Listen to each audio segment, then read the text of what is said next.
Okay, so some folks were wanting to see this bobbin lathe in action. I'm going to do my best to do a video by myself one-handed. It might be a little tricky, but you'll get the general idea. Up here is the bobbin. You can see that it's suspended from these springy poles by a couple of cords that are coiled up, and they help store the energy so that when it's pulled down and then released, it pulls this treadle back up.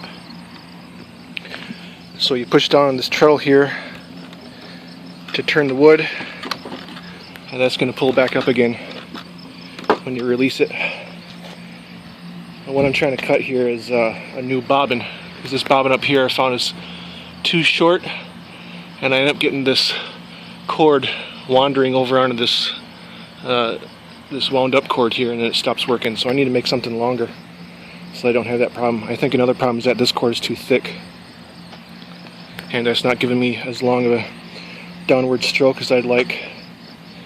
This treadle is just a simple rough box that I made. Leather hinges are attached here.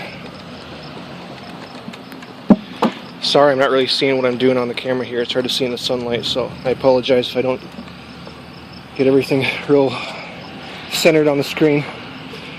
These poppets are held in place by mortise and tenon wedges here on each side. These are dead centers I just made out of a piece of 1/2 inch metal bar. Here's another problem I have, is that after a while of turning, these start kind of wearing a great big hole in here, and I oiled it to try and prevent that, but it's still happening. So then that makes a lot of movement in the piece. I got to figure out what to do about that. I was thinking of putting live centers in here instead of dead centers, but that's not really traditional. A mallet is very useful for moving pieces around and knocking those wedges in. This is a tool rest that I have. I have yet to make some sort of way to secure it to these supports. I think I might just put a couple of pegs in each side, some pegs and holes run up and down. That'll hold it where I want. So I'll show you it working now. I'm going to try and do what I can with one hand, so at least I get an idea. Let's see, am I on there? Alright.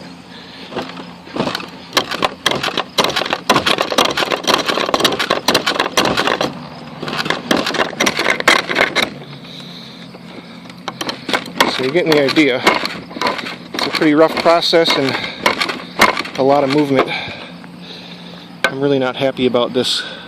See, look at this. This is all kinds of wandering all over the place, and that gives me big problems. I think maybe a big part of that is just going to be cutting that piece of wood more round with a draw knife first, so that I don't have so much movement. The chisel isn't moving this piece of wood so much, and I don't get so much of this wandering here. But it's been a lot of trial and error, and I'm sure there's going to be a lot more learning to come, but I think it's pretty rewarding to be able to build a lathe from just 2x4s and such and turn out some pretty nice pieces just with foot power. So once again, in all of its glory here, this is called a bobbin lathe.